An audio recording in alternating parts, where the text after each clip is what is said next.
Assalamualaikum warahmatullahi wabarakatuh. Apa khabar anak-anak tahun 5? Sekarang antum bersama dengan Maklimah Haslinda dalam subjek Akidah. Okey, Maklimah harap antum bersedia dengan buku teks masing-masing. Kita akan belajar muka surat 16, 17, 18 dan 19. Okey, sekarang kita ke muka surat 16. Okey. Tujuan agama Islam diturunkan ialah Islam membetulkan agama samawi terdahulu yang telah diseleweng. Islam membetulkan agama samawi terdahulu yang telah diseleweng. Apakah yang dimaksudkan dengan agama samawi? Okey, agama samawi ni merupakan agama yang diturunkan oleh Allah kepada para nabi. Agama yang diturunkan oleh Allah kepada para nabi. Tetapi agama-agama dahulu telah diseleweng. Diseleweng ni maksudnya telah ditokok tambah. Okey, telah diubah-ubah. Itu maksudnya diseleweng. Telah ditokok tambah dengan perkara-perkara yang tidak betul. Dengan ajaran-ajaran yang tidak betul. Siapa yang buat? Orang-orang umat-umat terdahulu. Okey? Baik. Kita tengok. Ini dia pengertian agama samawi. Agama yang diturunkan oleh Allah kepada nabi-nabi. Contohnya, agama yang diturunkan oleh Allah kepada Nabi Isa, Nabi Musa, Nabi Ibrahim, Nabi Nuh, Nabi Daud, Nabi Sulaiman. Okey. Jadi, ini maklimah seterusnya muka surat 17. Maklimah nak antum tengok yang atas ni. Okey. Tujuan dan matlamat agama yang dibawa oleh semua nabi adalah yang pertama, mengajak manusia menyembah Allah. Mengajak manusia menyembah Allah. Okey, itu tujuan agama yang dibawa oleh nabi-nabi. Okey, yang kedua, mengajak manusia menjauhi taghut. Apakah yang dimaksudkan dengan taghut?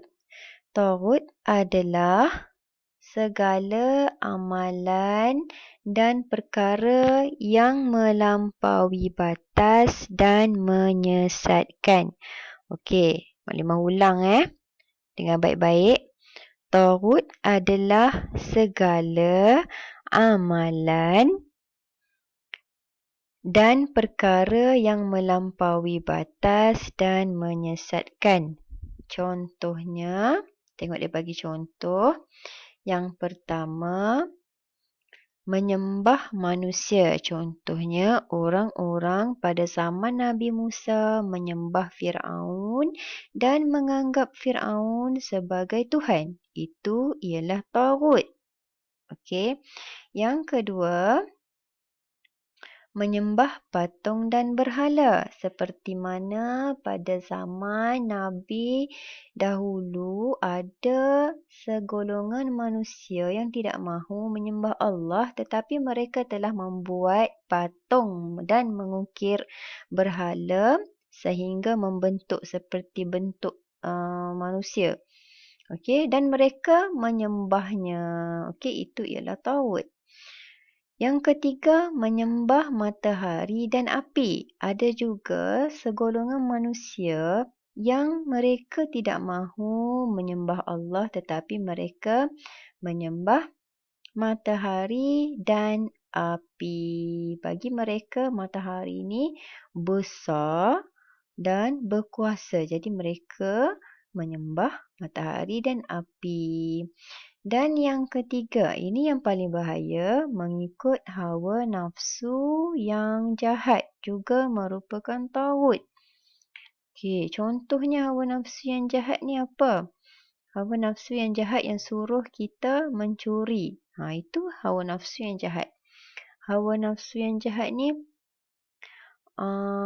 contohnya kita kita minat kepada artis-artis K-pop contohnya. Itu juga mengikuti hawa nafsu yang jahat. Sehingga mengagung-agungkan sesuatu yang tidak sepatutnya. Maklimah harap antum faham apakah yang dimaksudkan dengan taghut. Okey, jadi kita balik kepada tadi. Agama yang dibawa oleh Rasul terdahulu banyak dipinda dan diselewengkan. Contohnya contohnya kaum Nabi Isa percaya bahawa Nabi Isa itu adalah anak Tuhan. Jadi penyelewengan ni berterusan sampailah Allah mengutuskan Nabi Muhammad untuk membetulkan semula ajaran-ajaran dahulu yang salah. Okey. Sekarang Mukadimah nak antum pergi ke muka surat 18. Cuba tengok dalam kotak biru tu.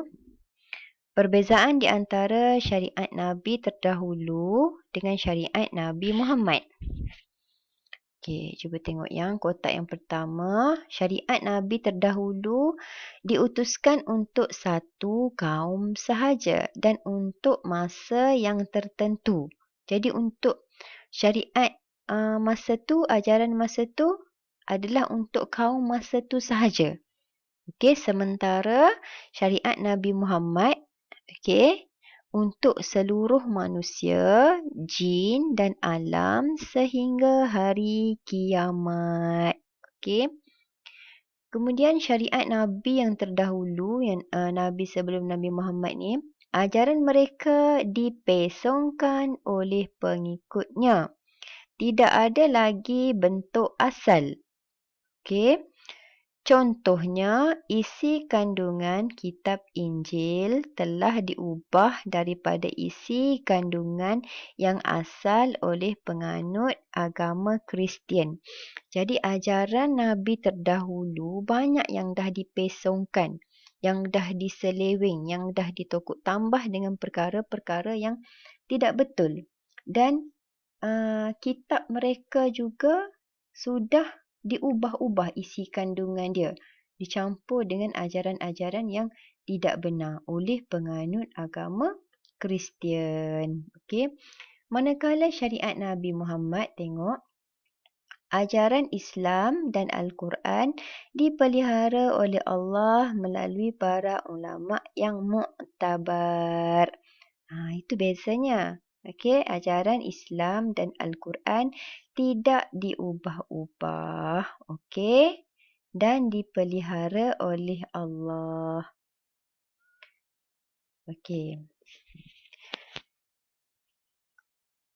Agama yang dibawa oleh Nabi-Nabi dan Rasul-Rasul yang terdahulu telah disempurnakan oleh Nabi Muhammad. Bukti dia di dalam surah Al-Ma'idah ayat ketiga. Bismillahirrahmanirrahim. Al-yawma akmaltu lakum dinakum wa atmamtu alaikum ni'mati wa raditu lakumul Islam madina. Maksudnya apa? Pada hari ini aku telah sempurnakan bagi kamu agama kamu dan aku telah cukupkan nikmatku kepada kamu dan aku telah redakan Islam itu menjadi agama untuk kamu. Baik, itu sahaja untuk minggu ini. Sehingga berjumpa lagi pada kelas yang seterusnya.